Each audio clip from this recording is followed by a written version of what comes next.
आज कुशे औँसी आजै बुबाको मुख हेर्ने दिन। बुबालाई खुसी पारिँदै विभिन्न मिठा परिकारहरू खुवाइँदै नेकपा एमालेका नेता सुभाष चन्द्र नेमाङको अन्त्येष्टि आज पशुपति आर्यघाटमा गरिँदै देशभर सार्वजनिक विदा। अन्तिम संस्कार अघि सुभाष चन्द्र नेमाङको शव यात्रा गरिँदै अवैध सुन प्रकरणमा चिनिया नागरिकसँग जोडिएका नेताहरूलाई उन्मुक्ति। सुन तस्करी प्रकरणमा 50 जनालाई प्रतिवादी बनाउन राय। 362 किलो सुन तस्करी भएको खुलासा।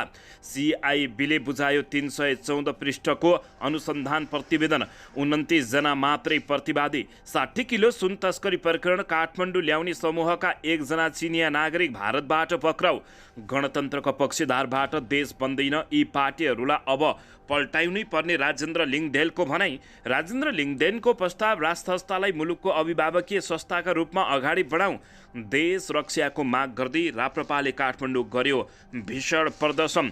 अबदेखि फिल्म वा भिडियोमा प्रहरीको पोसाक प्रयोग गर्न स्वीकृत लिनुपर्ने, स्क्रिप्ट पनि देखाउने पर्ने। सुभाष चन्द्र नेमाङको उत्तराधिकारीको रूपमा कान्छो छोरा सुहाङलाई अगाडि बढाउने नेकपा एमालेको तयारी। तत्काल सरकार परिवर्तन हुँदैन, काङ्ग्रेस सहमहामन्त्री विश्वप्रकाश शर्माको भनाई। सुनसरी जिल्ला अदालतले सिद्धबाबालाई बलात्कारको मुद्दामा दियो दोस्रो पटक सफाई। ढाका कुमार श्रेष्ठले नाम लिएका मोहन जङमाथि राष्ट्रिय स्वतन्त्र पार्टीले थाल्यो अनुसन्धान। प्रचण्डलाई प्रधानमन्त्री बनाउँदा नेपाली काङ्ग्रेसका कार्यकर्ताहरूले चित्त दुखाउन नहुने महामन्त्री गगन थापाको टिप्पणी। जनतालाई परिणाम दिन जोखिम मोल्न तयार हुनुपर्ने प्रधानमन्त्री पुष्पकमल दाहाल प्रचण्डको टिप्पणी। शेखर कोइरालाले भने जनताले सङ्घीयता बेकार भन्न थालिसके, यस्तै काम भइरहे सरकार धेरै दिन नटिक्ने। पूर्व प्रधानमन्त्री झलनाथ खनालको चेतावनी। दङ्गा फैलाउनेहरूलाई गोली हान्ने मधेसका मुख्यमन्त्री यादवले दिए निकै कडा चेतावनी। मचियो हैला खैला।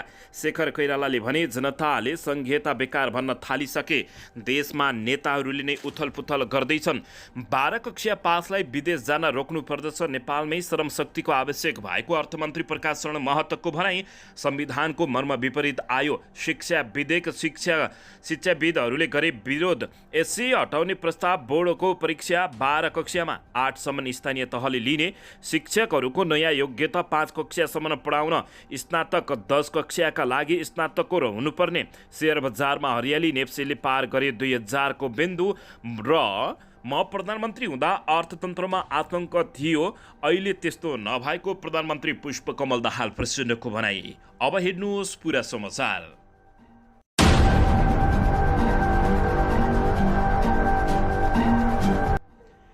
दर्शक महानुभावहरू नमस्कार। नेपाली न्युज टिभीको न्युज बुलेटिन खबरमा यहाँहरूलाई हार्दिक स्वागत छ।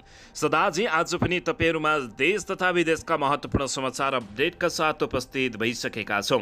दर्शक महानुभावहरू, हामीलाई तपाईँहरूले कहाँदेखि हेर्दै हुनुहुन्छ नेपाल भए जिल्ला र ठाउँको नाम लेख्नुहोला। यदि विदेशमा हुनुहुन्छ भने आफू रहेको देशको नाम पनि लेख्न नभुल्नुहोला र हाम्रो च्यानल नेपाली न्युज टिभीलाई अहिलेसम्म पनि सब्सक्राइब गर्नुभएको छैन भने सब्सक्राइब गर्नुहोला, साथै सँगै रहेको बेल आइकनलाई दबाउन पनि नभुल्नुहोला। आउनुहोस् दर्शक महानुभावहरू, आजको पहिलो तथा विशेष खबरतर्फ लागौँ। दर्शक महानुभावहरू, आज कुशे औँसी तथा बुबाको मुख हेर्ने दिन। प्रत्येक वर्ष भाद्र कृष्ण औँसीका दिन मनाइने कुशे औँसी पर्व आज बौद्धिक सनातन धर्मावलम्बीहरूले घर घरमा कुश भित्राएर मनाउँदैछन्। आजका दिन उखेलिएको कुश वर्षभर प्रयोग गर्न सकिने र अरू दिन उखेलिएको कुश त्यसै दिन मात्र उपयोग गर्न सकिने शास्त्रीय मान्यता रहेको धर्मशास्त्रीहरूले समेत बताएका छन्। दर्शक महानुभावहरू, यसैबीच यसै अवसरमा छोराछोरीहरूले परम्परा अनुसार आफ्ना बुबाहरूलाई मनपर्ने मिठाई तथा भोज खुवाई आधार सम्मान प्रकट गर्ने र बुबाको मुख हेर्ने पनि गरेका छन्। बुबा नहुनेले विभिन्न पवित्र स्थानमा गई आफ्ना बुबाहरूको नाममा तर्पण, पिण्डदान तथा श्रद्धा गरी सिद्धा दिने गरेका छन्। आजको दिन विशेष गरी उत्तरायग भनेर चिनिने काठमाडौँको उत्तर पूर्वी भेग स्थित गोकर्णेश्वर महादेव मन्दिर परिसरमा विशेष मेला लाग्ने गरेको छ। यसैले आजको औँसीलाई गोकर्णेश्वर औँसीका रूपमा पनि चिनिने गरिएको छ। दर्शकबिन यसैबीच यता सुभाष चन्द्र नेमाङको अन्त्येष्टि आज गरिँदैछ। गत सोमबार बिहान निधन भएका नेकपा एमालेका उपाध्यक्ष एवं संविधान सभाका अध्यक्ष सुभाष चन्द्र नेमाङको आज बिहिबार अन्त्येष्टि गरिँदैछ। सुभाष चन्द्र नेमाङको बिहिबार बिहान 11 बजे हिन्दू धर्म र लिम्बू संस्कार अनुसार पशुपति आर्यघाटमा अन्तिम संस्कार गरिने नेकपा एमाले जानकारी दिएको छ। उनको राजकीय सम्मानसहित अन्त्येष्टि हुनेछ। सरकारले आज देशभर सार्वजनिक बिदा समेत दिइसकेको छ। नेकपा एमाले त्यसअघि शवयात्रा हुने जनाएको छ। शवयात्रा बालुवाटार, शिक्षण अस्पताल, महाराजगञ्ज, धुम्बराई, चाबाइल गौशाला हुँदै पशुपति आर्यघाटमा पुग्ने बताइएको छ। नेमाङको सोमबार बिहान निधन भएको थियो। 2 दिनसम्म पार्टी कार्यालय च्यासलमा राखिएको उनको पार्थिव शरीरलाई बुधबार बालुवाटार स्थित उनको निजी निवासमा लगिएको थियो। अन्तिम संस्कार अघि सुभाष चन्द्र नेमाङको शवयात्रा पनि गरिने जानकारी प्राप्त भएको छ। दर्शकबिन यसैबीच यता सुन तस्करी प्रकरणमा 50 जनालाई प्रतिवादी बनाउन राय दिएको छ भने 362 किलो सुन तस्करी भएको सिआइबीले खुलासा गरेको छ। सिआइबीले 314 पृष्ठको अनुसन्धान प्रतिवेदन बुझाएको छ। 29 जना मात्रै प्रतिवादी बनाएको छ। अवैध सुन प्रकरणमा चिनिया नागरिकसँग जोडिएका नेताहरूलाई भने उन्मुक्ति दिएपछि यति बेला जनताहरू निराश भएका छन्। दर्शकबिन राजस्व अनुसन्धान विभागले बरामद गरेको 60 किलो सुन तस्करीमा संलग्न रहेका चिनिया नागरिकसँग सम्बन्ध जोडिएका उच्च राजनीतिक नेतृत्वहरूलाई पुरै उन्मुक्ति दिएको छ। नेकपा माओवादी केन्द्रको उच्च नेतृत्वसँग उठबस र व्यापारिक समझदारी तथा साझेदारी रहेका बेल्जियन नागरिक दावा छिरिङ र चिनिया नागरिक दा ओजिन वाङलाई मुख्य प्रतिवादी बनाउँदा उनीहरूसँग सम्पर्क स्थापित भएका नेताहरूलाई भने नेपाल प्रहरीको केन्द्रीय अनुसन्धान ब्युरो सिआइबीले सामान्य सोधपुछ नै नगरी उन्मुक्ति दिएको हो। प्रहरीले पक्राउ गरेका 32 जना र फरार रहेका 18 जना गरी 50 जनाको सूची सहित सरकारी वकिलको कार्यालयमा अनुसन्धान प्रतिवेदन बुझाइसकेको छ। सरकारी वकिल कार्यालयले आइतबार उनीहरूलाई मुद्दा दायर गर्ने गरी काम गर्न थालेको छ। त्रिभुवन अन्तर्राष्ट्रिय विमानस्थलबाट बरामद 60 किलो 716 ग्राम सुन प्रकरणमा फरार रहेका 4 जनालाई मात्रै फरार प्रतिवादी कायम गर्न केन्द्रीय अनुसन्धान ब्युरो सिआइबी ब्युरोले सरकारी वकिललाई राय दिएको स्रोतले दावी गरेको छ। चीनको सिचुवान प्रान्त घर भएका लुरुङ गुम्बा बारका भोला सरफ व्यवसाय जीवन चलाउने र रोल्पा घर भएकै अमला रोकालाई फरार प्रतिवादी कायम गरिएको छ। चिनिया लुरुङ गुम्बा तिब्बतियन मूलका बेल्जियन नागरिक दावा छिरिङका भाइ पनि नाता पर्ने गरेका छन्। दर्शक महानुभावहरू, अन्ततः यति बेला अवैध सुन प्रकरणमा चिनिया नागरिकसँग जोडिएका नेताहरूलाई उन्मुक्ति दिएपछि नेता कार्यकर्ता तथा जनताहरू निराश बनेका छन्। नेपाल प्रहरीको केन्द्रीय अनुसन्धान ब्युरो सिआइबीले साउन 3 गते बरामद करिब 61 किलो सुन तस्करी प्रकरणको अनुसन्धान प्रतिवेदन जिल्ला सरकारी वकिलको कार्यालयमा बुझाएको हो। सिआइबीका अधिकारीले जिल्ला सरकारी वकिलको कार्यालय बब्बर महल पुगेर 314 पृष्ठको अनुसन्धान प्रतिवेदन बुझाएको छ। सिआइबीले यो प्रकरणमा पक्राउ परेका 32 र फरार रहेका 18 जना सहित 50 जना मध्ये 29 जनालाई मात्रै मुद्दा चलाउनु पर्ने राय दिएको छ, जसमा पक्राउ परेका 25 जना र फरार सूचीमा रहेका 4 जना विरुद्ध मात्रै मुद्दा चलाउने राय सिआइबीले सरकारी वकिललाई दिएको हो। यसअघि बुधबार नै पत्रकार सम्मेलन गरेर सिआइबीले पक्राउ परेका 32 जना र फरार 18 जना सहित 50 जना विरुद्ध चलाउन राय दिएको बताएको थियो। तर सिआइबी प्रमुख एआइजी किरण बज्राचार्यले पत्रकार सम्मेलनमा उल्लेख गरिएका 50 जना मध्ये 29 जनालाई मात्रै प्रतिवादी बनाउँदै मुद्दाको फाइल सरकारी वकिल कहाँ बुझाएको बताइएको छ। सिआइबीको निर्णयपछि हिरासतमा रहेका 6 जना छुट्ने भएका छन् भने यसअघि पक्राउ परेकी रुक्मणी सुब्बा भने छुटिसकेको जानकारी प्राप्त भएको छ। दर्शक महानुभावहरू, सुन प्रकरणमा 50 जनालाई प्रतिवादी बनाउन र 362 किलो सुन तस्करी भएको सिआइबीले खुलासा गरेको छ। दर्शकबिन यसैबीच 60 किलो 716 ग्राम सुन तस्करीमा संलग्न 1 जना चिनिया नागरिक भारतबाट पक्राउ परेका छन्। राजस्व अनुसन्धान विभागले सुन बरामद गरेपछि काठमाडौँबाट भागेका चिनिया नागरिक पेङ युङ सिन आसिन पक्राउ परेका हुन्। भारतको सिलगढीमा आसिन पक्राउ परेको केन्द्रीय अनुसन्धान ब्युरोका एक उच्च अधिकारीले जानकारी दिएका छन्। काठमाडौँमा सुन बरामद भएपछि भागेका आसिनलाई भारतीय प्रहरीले जासुसको आरोपमा पक्राउ गरेको र मुद्दा चलाएको थाहा भएको बताइएको छ। साउन 4 मा सशस्त्र सीमा बलले पक्राउ गरेर उनलाई पश्चिम बङ्गालको सिलगढी स्थित खोरीबारी थानालाई जिम्मा लगाएको थियो। भेपमा ल्याएको सुनबारे केन्द्रीय अनुसन्धान ब्युरोले अनुसन्धान थालेपछि नै आसिन सिलगढीतर्फ लागेको अनुसन्धानमा संलग्न अधिकारीहरूले बताइएको छ। सिआइबी स्रोतका अनुसार अहिले उनी सिलगढी स्थित जेलमा रहेका छन्। पेङ युङ सिंह हङकङबाट काठमाडौँमा सुन पठाउने र विद्युतीय चुरोट भेपमा लुकाएर सुन तस्करी गर्ने समूहका नायक चिनिया नागरिक दा ओजिन वाङसँग निकट रहेको बुझिएको छ। तस्करीको उद्गम थलो हङकङबाट 60 किलो सुन पठाउने समूहमा 5 जना मध्ये आसिन पनि रहेको केन्द्रीय अनुसन्धान ब्युरो सिआइबीले निष्कर्ष निकालेको छ।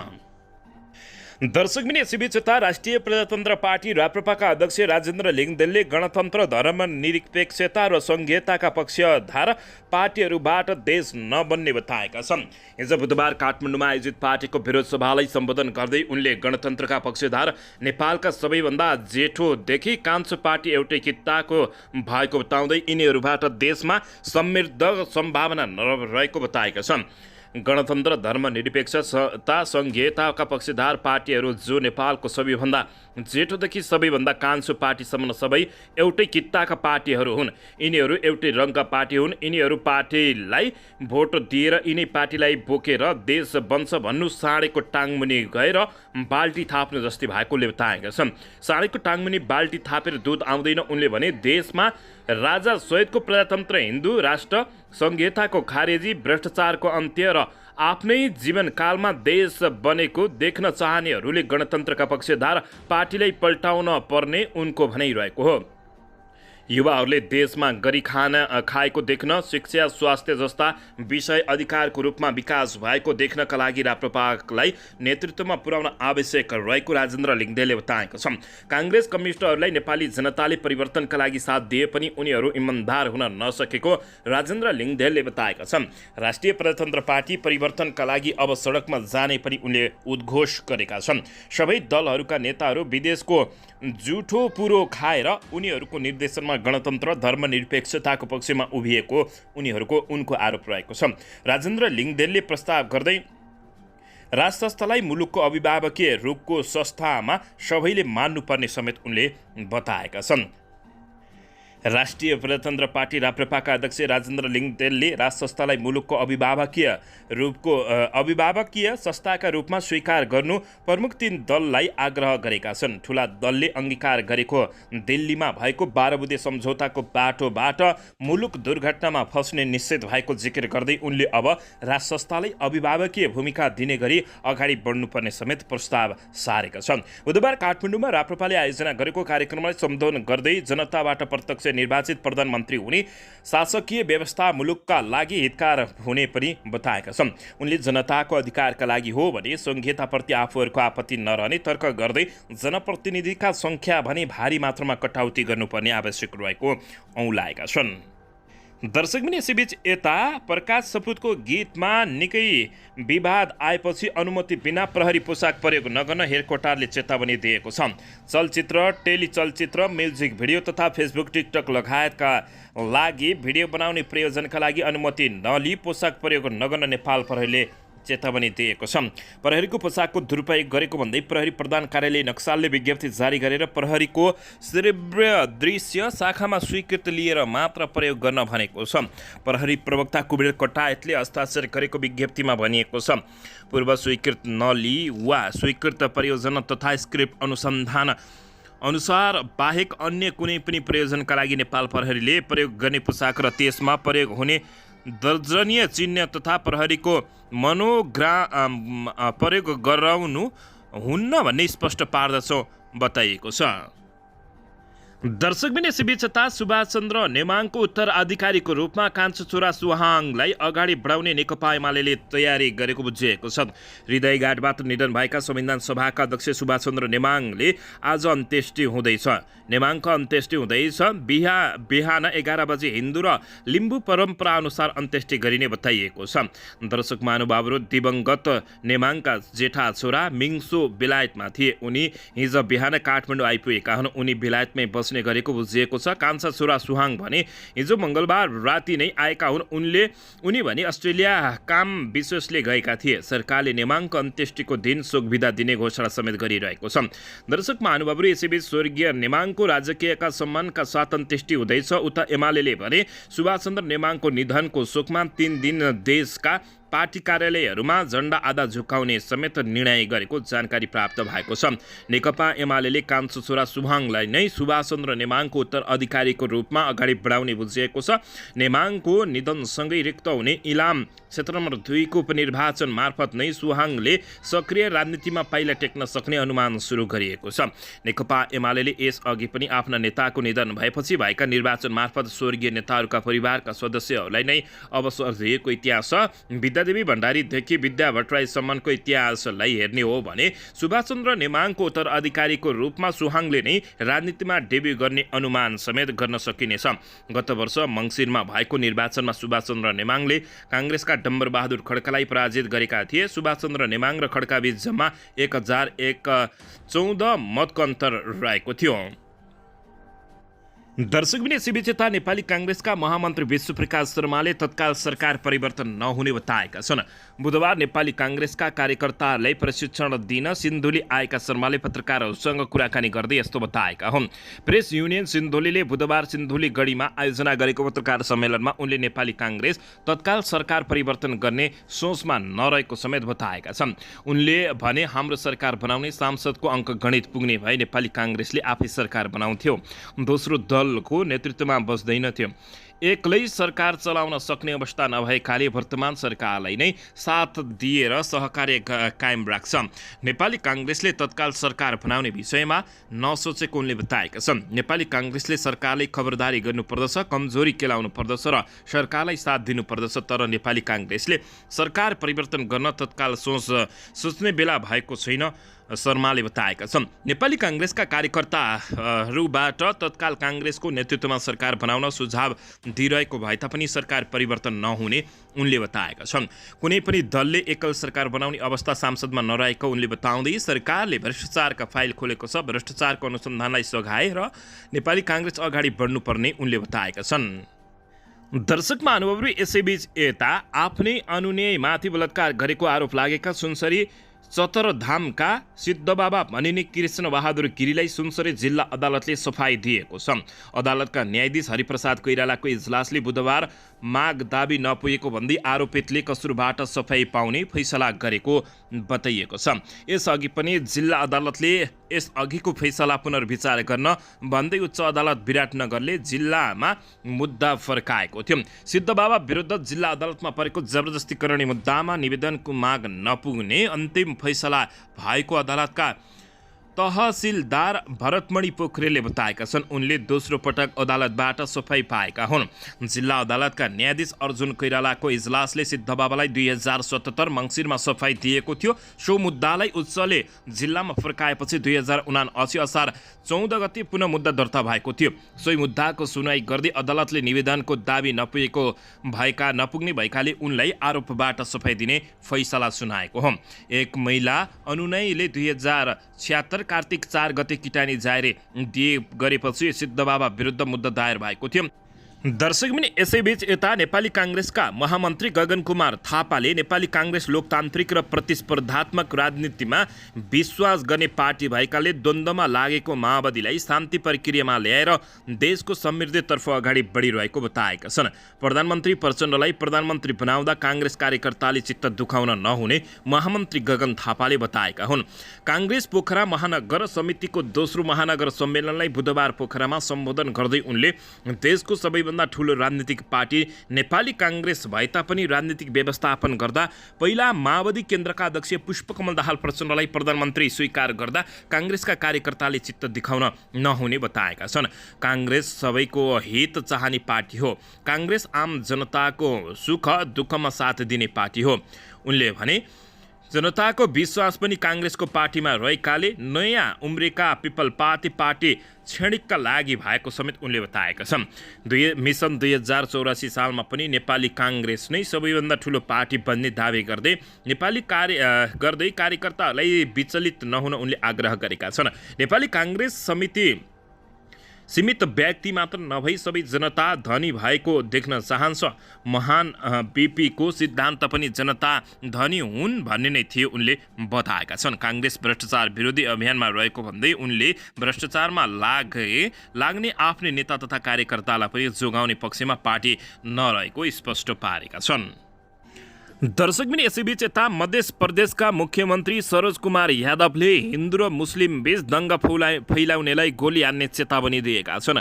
मुख्यमन्त्री यादव मङ्गलबार बाराको बारागढी गाउँपालिका 1 स्थित नुरी जाम मस्जिदको उद्घाटन गर्दै यस्तो अभिव्यक्ति दिएका हुन्। मुख्यमन्त्री बनेको 1 महिनापछि केही हिन्दूवादीहरू भेट्न आएको र उनीहरू हिन्दूमाथि अत्याचार हुने गरेको गुनासो गरेको प्रसङ्ग केलाउँदै मुख्यमन्त्री यादवले भने गलत गर्नेतर्फ लागिए लाठीले मात्रै होइन गोलीले ठोक्न सुरु भइहाल्छ। यो प्रदेशमा कुनै किसिमको दङ्गा हुनु हुँदैन। उनले बिहारसम्म जस्तै मधेसमा उर्दू पढाइ हुने सरकारी विद्यालय स्थापना गर्ने उद्घोष गरेका छन्। बिहारमा उर्दू विद्यालय हेरेको छु, नेपालमा छैन, तर मधेसबाट सुरु गर्छौँ उनले बताएका छन्। मस्जिद मन्दिर कक्रस्थान स्थितका कामका लागि यस वर्ष 10 करोड बजेट छुट्याइएको पनि उनले बताएका छन्। उनले यो धर्मनिरपेक्ष देश भएकाले आफू सद्भाव कायम राख्ने काम गर्न चाहने पनि बताएका छन्। यसैबीच हिन्दू मुस्लिमलाई लडाएर संहिता खारेज षड्यन्त्र गर्ने भइरहेको भन्दै उनले सचेत हुन समेत आग्रह गरेका छन्। दर्शकबिन यसैबीच यता संविधानको मर्म विपरीत शिक्षा विधेयक आएको भन्दै शिक्षाविदहरूले विरोध जनाएका छन्। लामो प्रतीक्षापछि बुधबार शिक्षा विज्ञान तथा प्राविधि मन्त्रालयले विद्यालय शिक्षा सम्बन्धी कानुनलाई संशोधन र एकीकरण गर्न बनेको विधेयक संसदमा दर्ता गरायो। तर संविधानको मर्म विपरीत विधेयक आएको टिप्पणी विज्ञहरूले गरेका छन्। यो विधेयक पारित गर्न संविधान संशोधन गर्नुपर्दछ। संविधानमा आधारभूत तहसम्मको शिक्षा अनिवार्य र माध्यमिक तहसम्मको शिक्षा निशुल्क भनिएको छ। प्राध्यापक बालचन्द्र लुइटेल भन्छन्, प्राइभेट कम्पनीले शुल्क उठाउन पाउने भएपछि संविधान अनुसार कसरी निशुल्क शिक्षण भयो? उनले भने निजी विद्यालयमै विवाद भएको बुझिएको छ। संसदमा दर्ता भएको विधेयकमा अब खुल्ने निजी विद्यालय गुठी अन्तर्गत हुने र सञ्चालनमा रहेका निजी विद्यालयको हकमा स्वैच्छिक गरिएको छ। सञ्चालकमा रहेका कम्पनीहरू अन्तर्गतका विद्यालय आउन चाहेमा गुठीमा आउन सक्नेछन्। कम्पनीमै बस्न चाहेमा पनि पाउनेछन्। स्वैच्छिक गुठीका रूपमा रूपान्तरण गर्नु अघि त्यस्तो संस्थागत विद्यालयले दायित्व फरक गर्नुपर्ने विधेयकमा भनिएको छ। यसरी कम्पनी अन्तर्गत निजी विद्यालय राखेर सरकारलाई कमजोरी बनाउने गरी विधेयक आएको शिक्षाविदहरूको तर्क रहेको छ। निजी विद्यालय सञ्चालकहरू भने यता सकारात्मक रहेका छन्।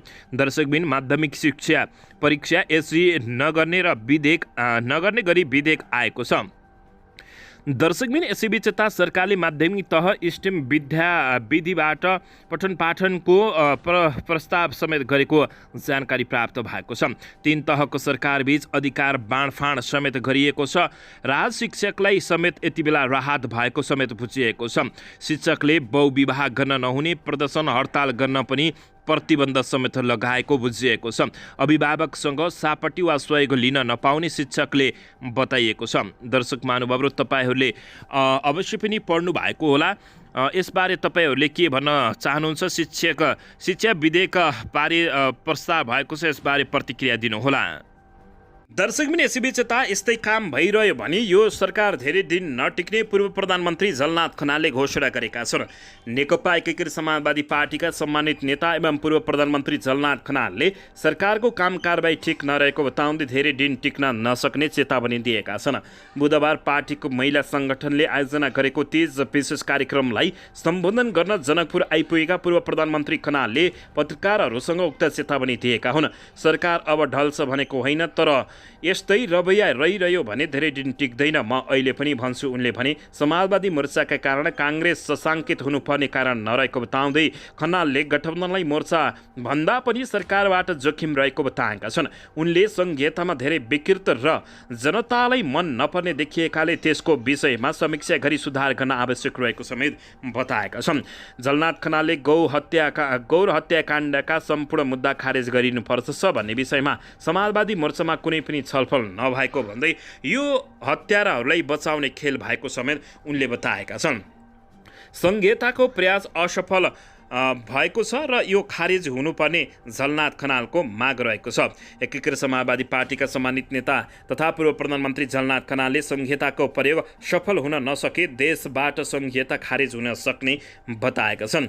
जनकपुर धाम विमान स्थलमा सञ्चारकर्मीहरूसँग कुराकानी गर्दै पूर्व प्रधानमन्त्री झलनाथ खनालले संहिता प्रयोगकै चरणमा रहेकाले यसको सफल कार्यान्वयन नभए खारेजी हुन सक्ने उनले बताएका छन्। दर्शकबिन यसैबीच यता धरानका उपमेयर ऐन्द्र विक्रम बेगाका भाइ विष्णु बेगालाई प्रहरीले नियन्त्रणमा लिएको छ।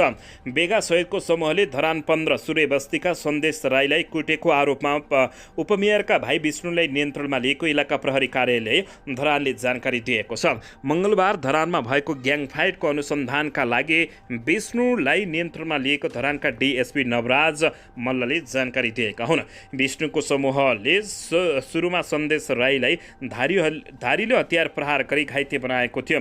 सन्देशको समूहलाई आक्रमण गरेपछि सो समूहले विष्णु बेगालाई घरमै गएर कुटेको थियो। सन्देशलाई काटेर घरमा बसेको बेला उपमेयर बेगाको घरमा प्रवेश गरी विष्णु बेगामाथि धारिलो हतियार प्रहार गरेको मल्लले बताएका छन्। पुरानो ऋषिवेगकै कारण घटना भएको हुन सक्ने प्रहरीको अनुमान रहेको छ भने विष्णुको समूहले काटेका सन्देशको अवस्था चिन्ताजनक रहेको छ। सन्देशको बीपी कोइराला स्वास्थ्य विज्ञान प्रतिष्ठानको आकस्मिक कक्षमा उपचार भइरहेको छ। उनको शरीरको कम्मरमा गहिरो चोट लागेको छ भने विष्णुको टाउको र अनुहारमा चोट लागेको छ। प्रहरीले घटनामा संलग्न रहेको आरोपमा 8 जनालाई पक्राउ गरेको छ भने प्रहरीले विष्णु सहित उनीहरूको समूहमा बागवीर भन्ने सुजङ तामाङ, मेनङ तामाङ लगायतलाई पक्राउ गरेको छ। सन्देशका ग्याङका अमृत तामाङ, अनिल मगर, सागर भनिने दिपेन्द्र राई, सञ्जीव राईलाई पनि पक्राउ गरिएको जानकारी प्राप्त भएको छ। दर्शकबिन यसैबीच यता प्रधानमन्त्री पुष्पकमल दाहाल प्रचण्डले देश र जनतालाई परिणाम दिन राजनीतिज्ञ र कर्मचारी तन्त्रले जोखिम उठाउन तयार हुनुपर्ने बताएका छन्। बुधबार दिउँसो प्रधानमन्त्री तथा मन्त्रीपरिषदको कार्यालय सिंहदरबारमा आयोजित कार्यक्रममा प्रधानमन्त्रीले सो कुरा बताएका हुन्। जिम्मेवारीबाट पन्चिने प्रवृत्तिले परिणाम नदिने भन्दै आफ्नो कार्यदेश अनुसार जोखिम उठाउन कर्मचारीलाई उहाँले निर्देशन दिनुभयो। प्रधानमन्त्री प्रचण्डले भने जोखिम उठाउन तयार हुने मनोविज्ञानले मात्र राम्रो परिणाम दिने बताएका हुन्। उनले भने हामी सबैले जिम्मेवारी वहन गर्ने तरिकाबाट सोच्नु पर्दछ। जिम्मेवारी पछाउने प्रवृत्तिले परिणाम दिँदैन, जिम्मेवारीमा जोखिम हुन्छ, जोखिम मोल्न पनि तयार हुनुपर्दछ, प्रधानमन्त्री पुष्पकमल दाहाल प्रचण्डले बताएका छन्। प्रधानमन्त्रीले भने नीति तथा कार्यक्रम र बजेटको मासिक समीक्षा गर्ने प्रक्रियाको सुरुवात भएको छ। यो आफैमा राम्रो सुरुवात हो, तर राम्रो परिणाम ल्याउन आगामी दिनहरूमा धेरै मेहनत गर्नुपर्दछ, त्यसरी मात्र परिणाम दिन सकिन्छ। कार्यक्रममा प्रधानमन्त्री प्रचण्डका प्रधानमन्त्री कार्यालयका सचिव डाक्टर गणेश प्रसाद पाण्डेले प्रस्तुत गरेको आर्थिक वर्ष 2080-81 को नीति तथा कार्यक्रम र बजेट माथिको कार्यान्वयन समीक्षा शीर्षकको रिपोर्ट कार्डमा गत वर्षको तुलनामा यस आर्थिक वर्षमा आर्थिक परिसूचक राम्रो सुधार आएको समेत चर्चा गरेका हुन्। दर्शकबिन यसैबीच यता शेखर कोइरालाले जनताले संहिता बेकार भन्न थालिसकेको बताएका छन्। नेपाली काङ्ग्रेसका नेता डाक्टर शेखर कोइरालाले जनताहरूमा संहिता बेकार भन्ने भावना उठ्न थालिसकेको बताएका छन्। बीपी जयन्तीका अवसरमा आयोजित युवाहरूको विशेष विचार सम्मेलनलाई सम्बोधन गर्दै संविधानले दिएको अधिकार प्रयोग नगरे संहिता नचल्ने बताएका छन्। उनले भने अहिले संहिता चलिरहेको छैन भन्छौ नि, नचल्ने कारण केही पनि छैन। संविधानले दिएको अधिकार हामीले प्रदेशलाई पुर्याइ दिउँ भने संहिता चलिरहन्छ, तर हाम्रो सोचाइ विचार र चिन्तन पावर तल दिनु हुँदैन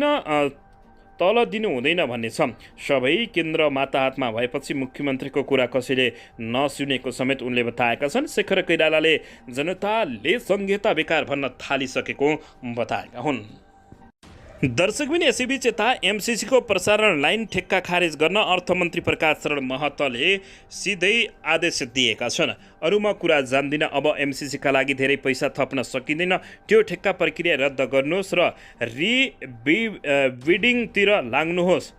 यो वाक्य अर्थमन्त्री डाक्टर प्रकाश शरण महतले सोमबार आफूलाई भेट्न आएका एमसिए नेपालका प्रमुख कार्यकारी अधिकृत सिइओ खड्गबहादुर विष्टलाई दिएको ठाडो निर्देशनको अंश हो। विष्टले अमेरिकासँग भएको एमसिसी सम्झौता अन्तर्गत अगाडि बढाउने भनिएको प्रसारण लाइन परियोजना निर्माणका लागि ठेकेदारले गरेको वित्तीय प्रस्ताव सीमाभन्दा निकै बढिरहेकाले अब के गर्ने भनी अर्थमन्त्री समक्ष समस्या राख्दै यसरी खप्किएका हुन्। विश्वस्त स्रोतका अनुसार अर्थमन्त्री डाक्टर प्रकाश शरण महत एमसिए नेपालसँग सन्तुष्ट छैनन्। एमसिए नेपालका अधिकारीहरूले नेपालको परियोजना सञ्चालन गर्ने निकाय भन्दा बढी एमसिसीको पक्षमा झुकाव राखेपछि अर्थमन्त्री प्रकाश शरण महत रिसाएका हुन्।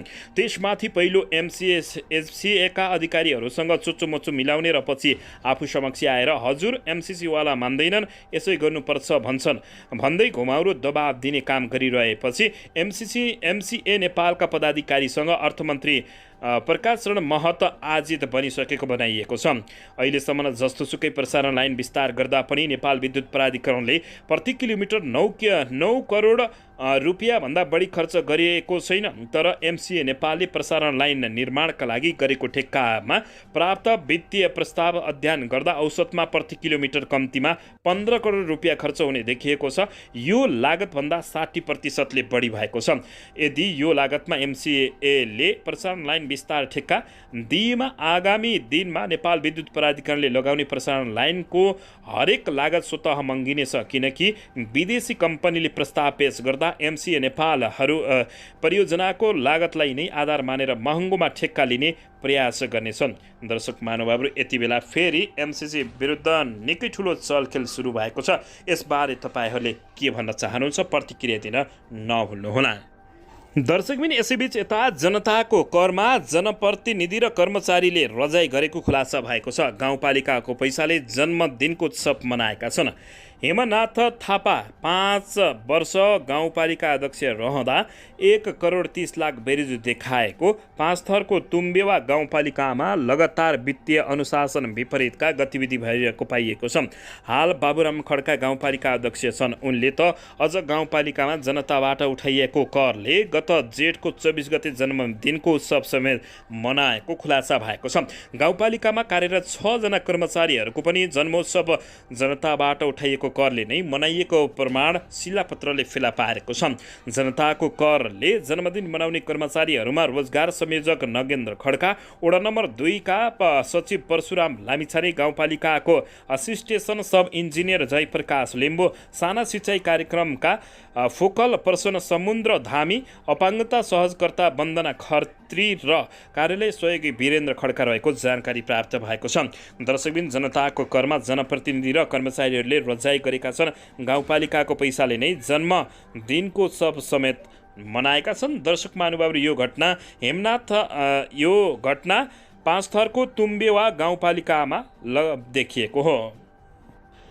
दर्शकबिन, यसैबीच यता राष्ट्रिय स्वतन्त्र पार्टीका सभापति रवि लामिछाने र नेपाली राष्ट्रिय क्रिकेट टिमका पूर्व कप्तान ज्ञानेन्द्र मल्लबीच भेटवार्ता भएको छ। आज बुधबार पार्टीको कार्यालयमा सभापति रवि लामिछाने र पूर्व कप्तान मल्लबीच भेटवार्ता भएको हो। भेटमा पूर्व कप्तान मल्लले आफ्नो खेल जीवनको अनुभव सुनाउनका साथै नेपाली क्रिकेटको स्तर उन्नति तथा खेलाडीहरूको मनोवृत्ति लगायतका विषयमा छलफल भएको थियो। भेटवार्तामा पार्टीका महामन्त्री डाक्टर मुकुल ढकाल र केन्द्रीय सदस्य प्रतिभा रावलको पनि सहभागी रहेको जानकारी प्राप्त भयो। यद्यपि के कुरा एक्ज्याक्टली भयो भन्ने खुलासा समेत नगरेको जानकारी प्राप्त भएको छ। दर्शकबिन, यसैबीच यता नेकपा एमालेका अध्यक्ष एवं पूर्व प्रधानमन्त्री केपी शर्मा ओलीले नै स्वर्गीय सुभाष चन्द्र नेमाङलाई भेट्न नपाएका हुन्। हिजो मङ्गलबार बिहान दुई नेताबीच भेट्ने कुरा भए तापनि त्यस अघि नै नेमाङको निधन भएको छ। संविधान सभा अध्यक्ष तथा नेकपा एमालेका उपाध्यक्ष तथा प्रतिनिधि सभा सदस्य नेमाङको 71 वर्षको उमेरमा मङ्गलबार बिहान असामयिक निधन भएको थियो। केपी शर्मा ओलीले सामाजिक सञ्जालमा लेखेका छन्, अस्तिको दिन सुभाषजी धरानको कार्यक्रमबाट फर्किएपछि फोनमा कुराकानी भएको थियो। उहाँको बोली सधैँझै सहज थियो। मङ्गलबार बिहान भेट्ने कुरा पनि थियो, तर आज मङ्गलबार नै उहाँको पार्थिव शरीर हेरेर विदाई गर्न विवश भए भावपूर्ण श्रद्धाञ्जली सुमन उनले बताएका छन्। नेमाङको अन्तिम संस्कार भदौ 28 गते बिहिबार हुने भएको छ। अन्ततः नेकपा एमालेका अध्यक्ष केपी शर्मा ओलीले नै सुभाष चन्द्र नेमाङलाई भेट्न पाएका छैनन् भने भेट्ने कुरा समेत थियो भन्दै केपी शर्मा ओलीले बताएका छन्। पार्थिव शरीरलाई हेरेर विदाई गर्न विवश भएको नेकपा एमालेका अध्यक्ष केपी शर्मा ओलीले। दर्शक पनि यसैबीच पूर्व प्रधानमन्त्री एवं नेकपा एकीकृत समाजवादी पार्टीका अध्यक्ष माधव कुमार नेपालले स्वर्गीय सुभाषचन्द्र नेमाङलाई नेपाली राजनीतिका सहमति र समझदारीको हिमायतीको रूपमा चित्रण गरेका छन्। अध्यक्ष नेपालले उहाँले संविधान निर्माणमा मात्र नभई सबै राजनीतिक दलहरूबीच सहमति र सहकार्यको माध्यमबाट मुलुकमा राजनीतिक परिवर्तनको हरेक मोडमा नेतृत्वदायी भूमिका निर्वाह गरेको समेत बताएका छन्। नेकपा एमाले उपाध्यक्ष समेत रहेका संविधान सभा अध्यक्ष स्वर्गीय नेमाङको पार्थिव शरीरमा श्रद्धाञ्जली दिनका लागि नेकपा एमाले मुख्यालय चियासल पुगेका उनले सञ्चारकर्मीहरूसँग उहाँलाई नेपालको राजनीतिक परिवर्तनको आन्दोलनको महान हस्ती भएको समेत बताएका हुन्। कुनै पनि समस्या समाधान गर्ने कुरामा नेमाङले सधैँभरि लागिरहनु भएको उल्लेख गर्दै अध्यक्ष नेपालले उहाँको निधनबाट नेपालको कम्युनिस्ट आन्दोलन, लोकतान्त्रिक आन्दोलन र परिवर्तनको आन्दोलनले अपूरणीय क्षति बेहोर्नु परेको पनि बताएका हुन्। उनले नेमाङलाई सबैलाई मिलाएर लैजान सक्ने क्षमताको धनी नेताको रूपमा पनि स्मरण गरेका हुन्। अध्यक्ष नेपालले भने सुभाषचन्द्र नेमाङ नेपालको परिवर्तनको आन्दोलनको एउटा महान हस्ती हुनुहुन्थ्यो। उहाँले नेपालको राजनैतिक परिवर्तन प्रत्येक मोडहरूमा बडो कुशलताका साथ नेतृत्वदायी भूमिका निर्वाह गर्नुभएको हो। मुलुकमा गणतन्त्रको स्थापना भइसकेपछि संविधान निर्माण गर्नुपर्ने अभिभार हाम्रो काँधमा आइसकेपछि त्यसलाई उहाँले बडो कुशलताका साथ निर्वाह गर्नुभयो र उहाँले सधैँभरि सबैलाई मिलाएर जानुहुन्थ्यो। उहाँ समस्याहरू बल्झाउन होइन, समाधान गर्नका लागि सधैँभरि लागि पर्नु भएको। एकतर्फ उहाँको लोकतान्त्रिक आन्दोलनमा महत्त्वपूर्ण भूमिका छ भने अर्कोतर्फ कम्युनिस्ट आन्दोलन पनि उहाँको भूमिका रहेको। दर्शक पनि यसैबीच यता प्रधानमन्त्री पुष्पकमल दाहाल प्रचण्डको नेतृत्वमा संयुक्त राष्ट्र सङ्घको 78औं महासभामा भाग लिन जाने प्रतिनिधि मण्डलका सदस्यहरूको सङ्ख्या बढीमा 10 जना हुने भएको छ। यसअघि प्रधानमन्त्री कार्यालयको निर्देशनमा तयार पारिएको सूचीमा 24 जना सदस्यहरूको नाम राखिएको थियो। प्रधानमन्त्री प्रचण्डले भ्रमणमा प्रतिनिधि मण्डलमा अनिवार्य आवश्यकता बाहेक सूचीमा रहेका सदस्यहरूको आकार घटाउन निर्देशन दिएपछि प्रधानमन्त्री कार्यालयले बढीमा 10 जना हुने गरी नयाँ सूची तयार पारेको हो। प्रधानमन्त्री कार्यालय स्रोतका अनुसार प्रतिनिधि मण्डलमा प्रधानमन्त्रीसँगै उनको सचिवालयका 2 जना सुरक्षाकर्मी, स्वकीय सचिव गङ्गा दाहाल र फोटोग्राफर प्रदीप राज बन्त रहने बताइएको छ। यस्तै राष्ट्रिय मन्त्रालयबाट मन्त्री एनपी साउद मङ्गलबार नै पूर्व तयारीका लागि न्युयोर्क प्रस्थान गरिसकेका छन्। उनका स्वकीय सचिव दीपक राज जैसी पनि न्युयोर्क गएका छन्। राष्ट्रबाट सचिव Bharatraj Paudel, chief of protocol Dilip Kumar Paudel र थप 1 जना प्रोटोकल अधिकृत पनि रहने बताइएको छ। अमेरिकाबाट न्युयोर्क स्थित नेपाली स्थायी नियोगका प्रतिनिधि मण्डलका लोकबहादुर थापा सहित अधिकारीहरू वाशिङटन डीसीमा रहेको नेपाली दूतावासबाट राजदूत श्रीधर खत्री र अन्य अधिकारीहरू गरी थप 14 जना प्रतिनिधि मण्डलमा जोडिने बताइएको छ। यसैगरी महासभामा नेपालको तर्फबाट सहभागिता जनाउने प्रतिनिधि मण्डलको सङ्ख्या 24 जना हुने बताइएको छ। दर्शक यसैबीच यता धरान उपमहानगरपालिकाका उपमेयर ऐन्द्र विक्रम बेघाको घर पसेर हतियार सहितको समूहले आक्रमण गरेको छ। हतियारधारी समूहले धरान 15 स्थित खिरिया गाउँमा उपमेयर बेघाको घरमा आक्रमण सहित तोडफोड गरेको छ। खुकुरी प्रहारबाट उपमेयर बेघाका भाइ विष्णु घाइते भएका छन्। उनको देब्रेपट्टिको गालामा चोट लागेको छ। घटनापछि सामाजिक सञ्जालमा लाइभ आएर उपमेयर बेघाले प्रहरीले शान्ति सुरक्षा कायम नगरेको गुनासो गरेका छन्। लाइभमा डीएसपीलाई फोन गरेर गुनासो व्यक्त गरेका छन्। उनले घटनास्थलमा प्रहरी नपुगेको भन्दै गुनासो समेत गरेका हुन्। यता प्रहरीले भने घटनाका विषयमा अनुसन्धान भइरहेको र हतियारधारी समूहको खोजी भइरहेको बताएका छन्। इलाका प्रहरी कार्यालय धरानका डीएसपी नवराज मल्लले घटनाबारे आक्रमणकारी समूहको खोजी भइरहेको समेत बताएका छन्। धरानका उपमेयर बेघाको घरमै पसेर आक्रमण भएको छ भने भाइमाथि खुकुरी प्रहार भएपछि स्थिति निकै तनावग्रस्त भएको छ। पछिल्लो समय धरानका मेयर हर्क साम्पाङले पनि सो स्थानका डीएसपीले काम गर्न नसकेको भन्दै सामाजिक सञ्जालमा चर्को आलोचना समेत गरेका छन्। दर्शकले यसैबीच यता भन्सारछलीमा लुकाई छिपाई ल्याइएको 960 ग्राम तौलको अवैध सुन बरामद भएको घटनाको अनुसन्धानको क्रममा प्रहरीले 3 जनालाई पक्राउ गरेको छ।